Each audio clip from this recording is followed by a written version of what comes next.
The both of us have been cooking Tinubu since you did not talk about my tribe. Election is not just about politics. It's because they want a Igbo man to rule. If you go to the north, why do the north always agitate that even if the president is not from their side, the vice must be from their side? Why? But instead, it's about identity. I think what he has achieved compared to what Tinubu has achieved is nothing. This same guy, when he was the president, was impeached. Into the way people react to politics, it divided into two, which is one, bigotry, and then emotions. Now, do you believe that this same ruling party that is making it very difficult for those electoral reforms to be done were the same people who first demanded for it to be done?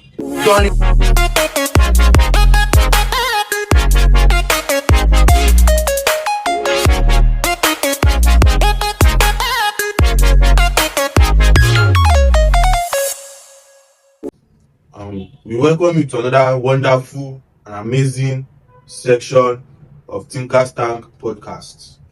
And my name, as you already know, for people that are watching us for the first time, my name is Vix, and by my right we have Morex. You're welcome. So welcome to another section, and today's section is going to be very, very interesting because we'll be talking about a very amazing topic, and a topic that affects all of us, that affects our day-to-day life. It affects a lot of things around us, affects the prices of commodities, affects, in fact, even affect our future. Affect our future, affect our past, affect your bank account, affects transport fare, affects a lot of things. So before we continue, we all know that in Nigeria, election is not just about politics.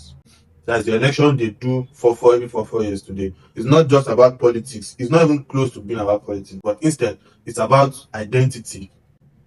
Okay, it's about identity. Yeah. Who is behind, who is behind the party? Yeah, that's true. That has been the culture of elections in Nigeria for more than since the beginning, actually. Since the inception of election. Yeah. So it's not just about the politics, but about an identity.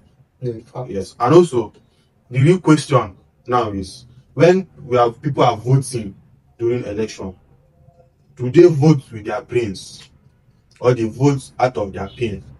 That's deep. Then people vote during the election. Do they use their brain to vote? Do they analyze an identity and vote for them, or they vote out of their pains, out of their wounds? Or they vote people that has paid to sort their wounds. That is out of their belly. Temporarily. Yeah. So from these questions we are asking, we'll be talking about a very candid and important topic today, which is what?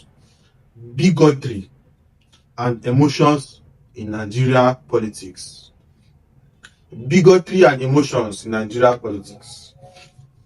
Our politics, most start the talk from now. Our politics for Nigeria is just divided into two. The way people react to politics, it divided into two, which is one, bigotry and then emotions. Politics. Some people vote for a party, not because maybe the party is the better party or the good party, but because the person behind the party is from their states.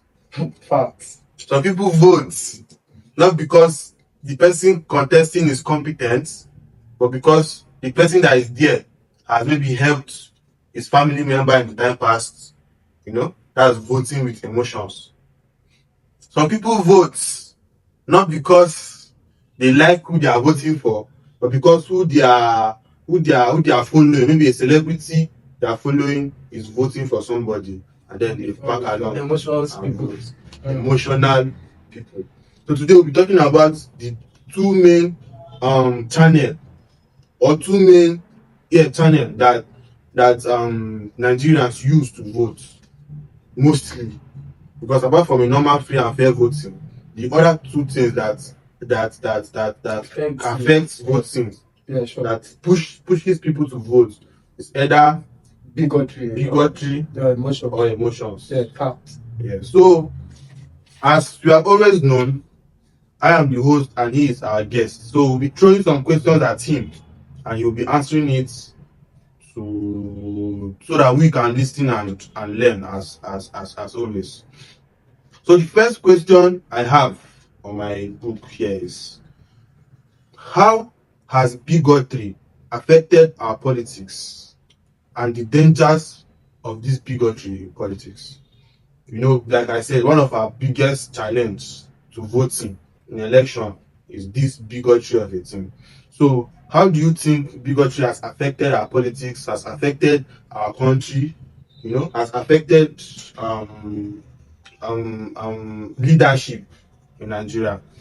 And then what do you think are the dangers of it? Okay, thank you very much for this wonderful topic to begin with, and the more wonderful question: how bigotry has affected, politics in Nigeria, and the danger that bigotry brings into our system. The first thing everybody needs to know is that, like you said, the two channel that probably prompts people to vote in Nigeria, it's either bigotry or emotions. Most of the times, this candidate is Yoruba.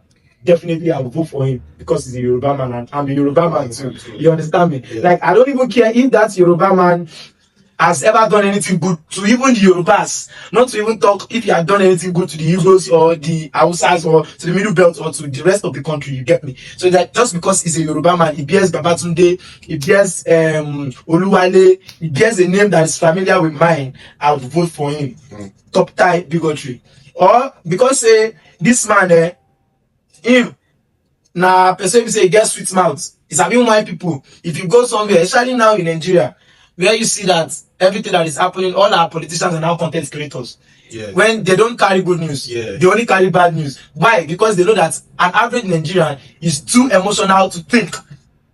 You get me? Like, they just try and look for the bad news, the stuff, like to evoke people's emotions, so that to paint the opponent bad and play the games as like I'm the messiah, I'm the good guy. Then when that good guy gets there, it becomes another story. Another good guy will arise and start cooking that one bad to evoke people's emotions, and the circle keep continue, and it's always been a roller coaster, and it's very go round throughout the years of our democracy.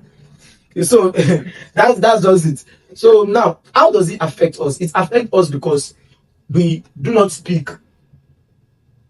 free and fairly. And when we don't pick leaders free and fairly, we definitely have problems. Okay, we don't elect leaders free and fairly because of bigotry and emotions. So we don't elect leaders free and fairly. Now, there's something going on right now. They are fighting, agitating for e-transmission in counting of election. What is it called? Electoral reform. Yes, electoral reform. Now, do you believe that this same ruling party that is making it very difficult for those electoral reforms to be done were the same people who first demanded for it to be done? Turning Jonathan. Yes, they were the same party who first demanded. I think that was around 2015, 14, around that time. Yeah, they were the same party who first demanded for e-transmission of voting. That they don't want to do the manual again, they want an electronic voting. Now, this same party now are the ones saying they cannot transmit this thing because there is no good technology, there is no network.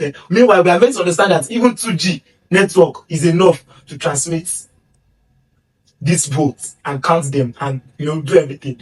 At least there are people who adopt children in the forest and they communicate the cities. Which network they use for them?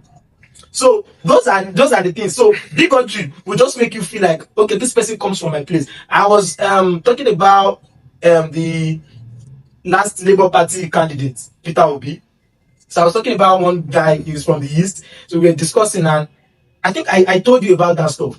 And the guy made a post and said, out of everybody that is contesting, that he has the best resume. That's Peter. Yeah, that he had the best resume. This. Then when I saw that video, I told that my guy, and I said, no, this is false. That this is just simple false. Like, we can take this now and put it into AI, and it's going to show you that this is false. It was like, why am I saying this false? I said, do you understand what resume means? Resume means what you've done, what you've achieved. I said, what he has achieved compared to what Tinubu has achieved is nothing. This same guy, when he was the president, was impeached. When he was the president, go and look at comments of posts when he was a governor, rather, sorry, when he was a governor. Go and look at comments of posts from people from the states during that time. They were always hauling this up on him, swearing for him, saying they have never seen such a terrible man, this and that. He has done nothing. The only thing he brought to their state is a brewery, so that all of them will drink and run mad and be useless. Like, doctors strike for, I think, 8 months. Yes. During his regime, teachers, like, he did not create local governments. There was no power at the grassroots during his time. A completely so centralized system during his time. Everybody complained. But look at today. Is a sense. All things have passed away. Behold, all things have become new. When I told that guy stuff like that, then I started Tinubu like that. I said, fine, he may not be doing very well as a president, but as per his resume, he had a better resume than any of the contestants currently in Nigeria. He's one of the people who made Lagos what Lagos is today. If you can have a resume as good as Lagos State, I think you will beat any candidate in Nigeria. Why do all of us love Fashola? Because of what he did in Lagos. He has been a minister now, he has just been low-key. But the reason why, if someone like Fashola comes up today and said he wants to contest for election, what he's going to use is what he did when he was a governor in Lagos State. That is resume. So I explained to that guy, guess what the guy would say to me next? He said, I'm saying that because I'm a Yoruba man. I felt so disappointed. That is bigotry. I felt so disappointed because I said, guy, like, I even analyzed Atiku. I analyzed Atiku also to him that Atiku has felt a bigger hit than he has. Atiku has been a vice president before. He has also been, I think, a governor also, maybe. Yes. Before. Kwankwanso also. These guys have held the same position as he has held before, and even some more. I said, so this guy probably have better experience than him. It is just straight up fact. Correcting a wrong notion. Then he started calling me that I said this one because I'm Yoruba, that Yoruba people, this and that. I was like, guy, that stuff got worse. Then I told that guy I never want to speak to him anymore in my life. I don't speak to people who are so tribal and too bigotry. Like, why would you think that the next thing you are going to think of, somebody gave you facts? The next thing you are going to think of is because that person is from a particular tribe. Meanwhile, the both of us have been cooking Tinubu since you did not talk about my tribe when we are cooking him on what he has probably not done correctly. You understand? It was a long discussion that day. We had been cooking one man that was from my tribe. You did not talk that why you cook person come from your tribe. But once I talked about another man that's from his own tribe, you started calling it tribalism, this, that. So I think bigotry has eaten so deep, and because of that, people don't look at truth. They don't fact check people. Just because what? They are from the same place, they are from the same ethnic group. They just want their brothers to be dead. If you go to the street today and ask some people, why do they want Tinubu to rule? They'll say, Emi Lokon, Awa Lokon, Yoruba Lokon. It is Yoruba's turn. If you go to the east today, where I think, personally, I stand to be corrected, that there are more people who are, I don't want to call it bigots, but who are like, we lean too much to their ethnic people. But it's also stats. This is fact. And I'm going to bring out the fact in what I'm saying. If you go there and ask them, ask just a random person, why do you want to be? It's because they want a Igbo man to rule. If you go to the north, why do the north always agitate that even if the president is not from their side, the vice must be from their side? Why? Not because they like those people. Do you want to tell me that the northerners like Shetima? But they voted for Tinubu because he picked an Hausa vice. Obi also had to pick the AT Baba and Hausa man. Everybody had to be picking Hausa. Obi had to join ADC to get Hausa's validation. That was the reason why he joined, because everybody knows the Hausa people are like the determinant factor in our election. Yes.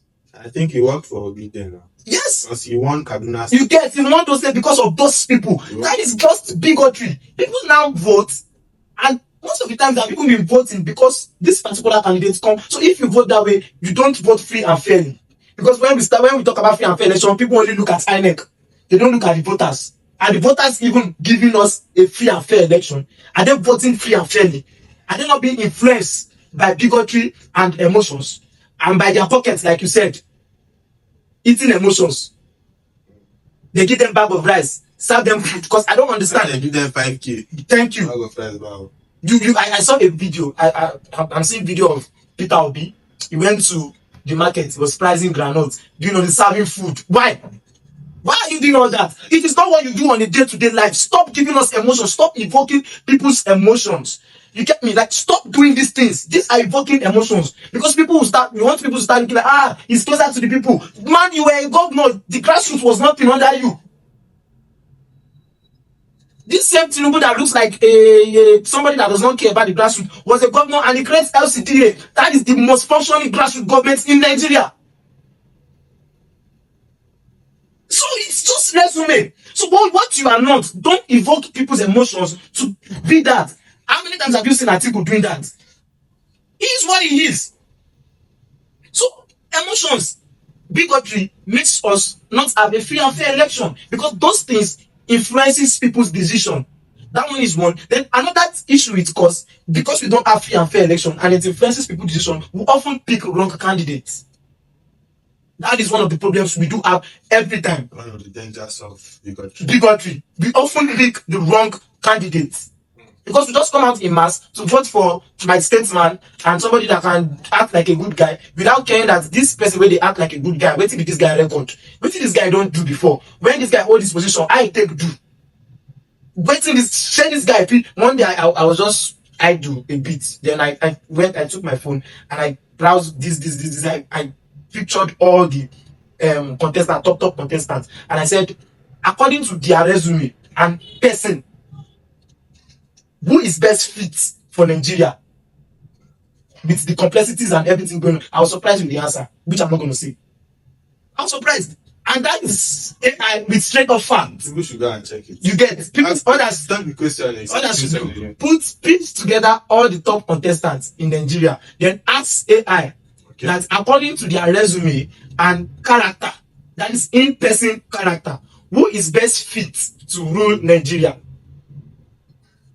Comment your answers below. That is an assignment. So I was really surprised. Then I searched for that and gave me on like reasonable facts and stuff like that. So those are the things I think voters need to do. We need to calm down the bigotry and the emotions, because it's all, we talked about this thing, first past the post. Yeah. One day when we were discussing, then I said it is one of the reasons why nobody gets satisfied with whosoever is elected. Because that day I think we were arguing about this the last election case. We followed it, that they went to the court, this and that, the court ruled it out and everything like that. Then I just made a comment jokingly, if you remember that day, that 5 seconds no fight, and I thought the fight. If you remember, that was what led us into that discussion, that you said, if I make a post now on social media that who did you vote for during the election, and you see many people, they will say they voted for Obi, Atiku, this and that, Tinubu rigged it, this rigged it, this and that. And I told you that if Obi enters, don't be surprised that there will also be situations like that. If Atiku enters, there will also be situations like that. There have never been a time, except MK Abiola time, and it was ruled out, that we voted and everybody accepted that this was who we voted for. And there would always be arguments. And why is the argument happening? This is like a political education for all our fans. It's because of the first past the post rule that we have in Nigeria. Now, the first past the post rule will never give you a majority leader. It is a minority ruling on behalf of the majority. How is that possible? If there are 10 voters and there are 3 candidates. Now, listen carefully. 10 voters, 3 candidates. One candidate A gets 4 votes. Candidate B gets 3 votes. Candidate C gets 3 votes. That is how many? 10. Who is the winner of that election? That's candidate A. Candidate A, right? Candidate A is the winner of the election. Now, thank God you are into mathematics and science. Do the ratio of the people who voted against candidate A versus the people who voted for him. He had more people that voted against him than the people who voted. Now he has 6 people that are against him than 4 people that voted for him. Now, if there should be a national discourse, there is no other 4 who overshadow the 6. So it is always the voice of the 6 that you will hear over the 4. So there will always be arguments that this is not who the majority chose, which is right. So the majority do not choose our president. it has always been the minority. Because if you add the votes of everybody who voted against that president, it is always twice, thrice the number of people who vote for him. So that is one thing everybody also needs to know and accept. So if you know that it is a single first past the post that we are using in this country, because when you use the other system, it is more luxurious, it requires more money, it wastes more time, it requires an elite environment, blah blah blah blah blah. People need to understand what we use, that this is so delicate that you must not let bigotry, bribery, emotions and any vices to prompt you to make a choice, because that choice, when you make that choice, there is no second election. In other countries where they use absolute majority, there are always second, third elections. They will be deducting people. They will pick like top 3. They will deduct the rest. Then now we do election again till one person have a vote that if they add the other ones, his own is still going to be higher than the person. So our own now, no time for remedy. Once you make the mistake, you've made it 4 years. So all okay, now to our final question for the day. What is the psychology behind politics that only politicians know about? Like, for example, now, let's use Tinubu, for example. If you notice that he's coming for a second term now, for his 2027 election, as campaigning for, he's going to drag the top people from the east. See people like Kopi Kubana, Kubana Chief Priest, Zenko. Like, you know, if you call top 10, in fact, top 3 Igbo guys, Igbo businessmen, Igbo influencers, we don't call those people. Sure. Somebody, people who are supposed to help your opponents now, a strong opponent now will be, you don't drag them. So you see, that is the psychology behind politics that people don't know. Because now, people on the grassroots will see it as, Tinubu is Yoruba, those ones are Igbo. So nobody would have seen it coming. Yeah, it came as a shock. Nobody would have ever seen it coming. And still another thing he's doing again, his son, Sheyi. So see the way he's grooming him in politics. If you give that his son now, let's say 10 years from now, 10 to 20 years from now, he'll be contesting for the president too, and you win. You win. So what do you think is the politics behind the psychology, behind politics that people at the grassroots don't know about?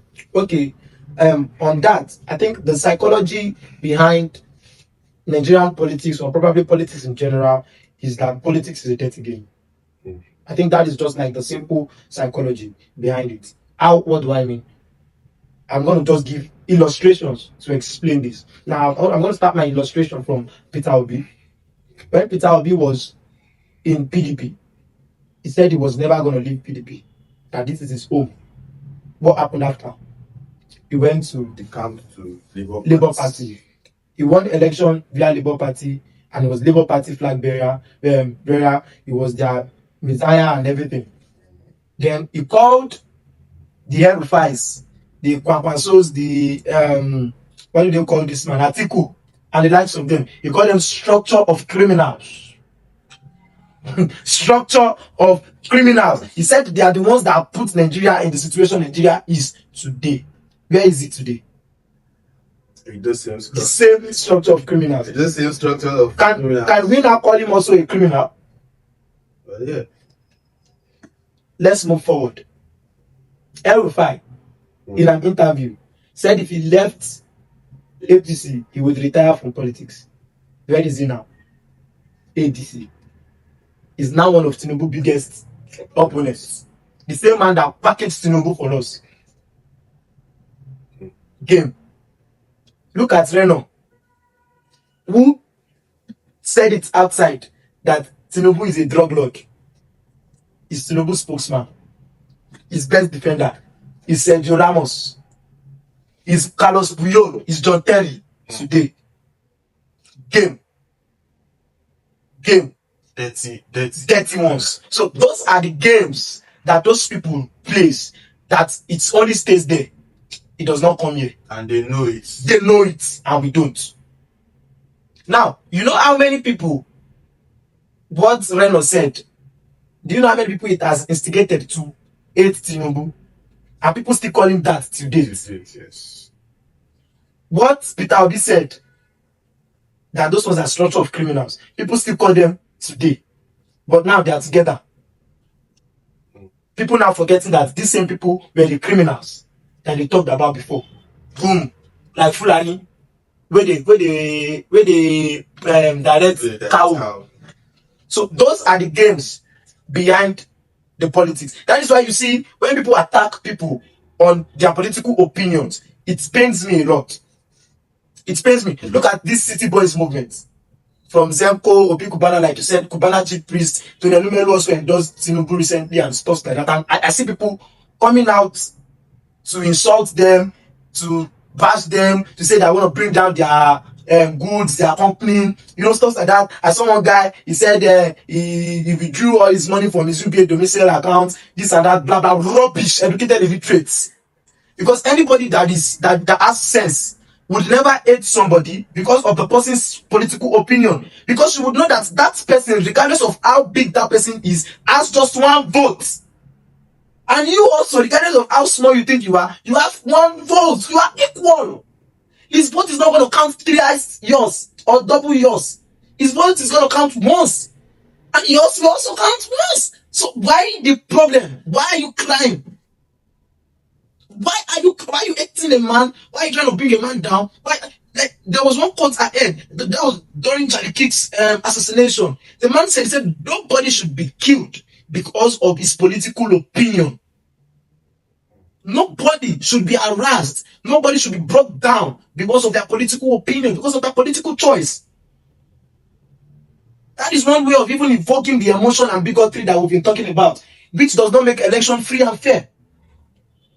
These people came out, Kubana chief priest came out, he said the reason why he chose this man is because he saw that this man had a better vision, is 30 times ahead, is this, is that. That is his political choice with reasons.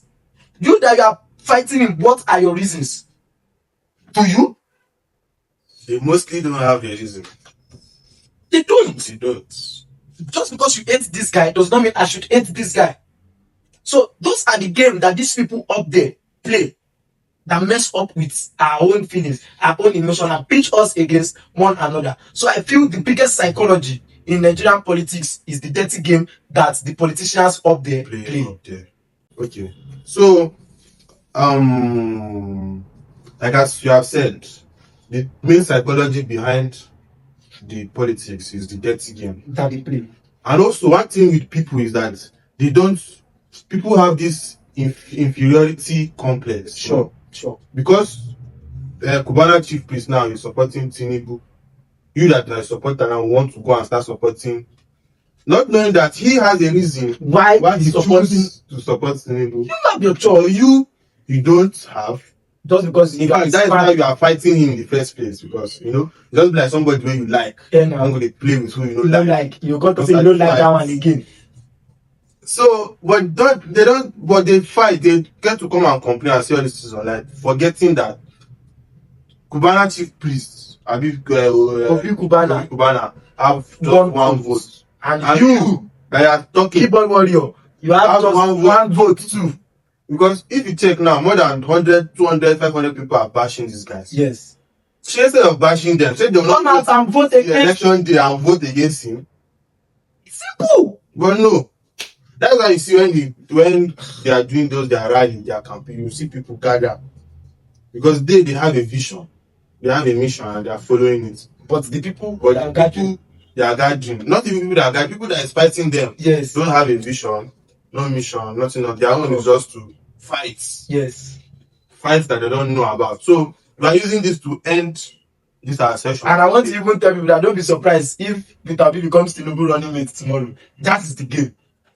That will be my become Tinubu running. If he can join ADC, why not? The funniest thing is that if he even becomes, they are going to win it. Yes, now. The next year, they might set him up. Yes. He becomes the president. That is the game. The game is the game. It has always been about the game. And that is the psychology about politics that we don't. We just need to remove our emotions from these people, because these people don't even care about our emotions. Exactly. They don't. Exactly. Power in Nigeria, according to democracy, is supposed to be a government for the people. Oh. But our power in Nigeria is not It's even for the a person. government. It's just anybody going into power Yes, now. and stealing. Let me not use the word stealing and accumulating as much as they can and then Give them. leave them. Because there's one thing that's popular in all these government firms. If you reach there, you This teach your thing own. will chop. I mean, chop your own. Hey, now. So we have come to today's section, to the end of today's section, and to everybody who watched to this point, I want to say thank you. Drop your comment in the comment section and peace. And always remember that you have one vote, and everybody else also has one. Even Tinubu has one vote. God bless you.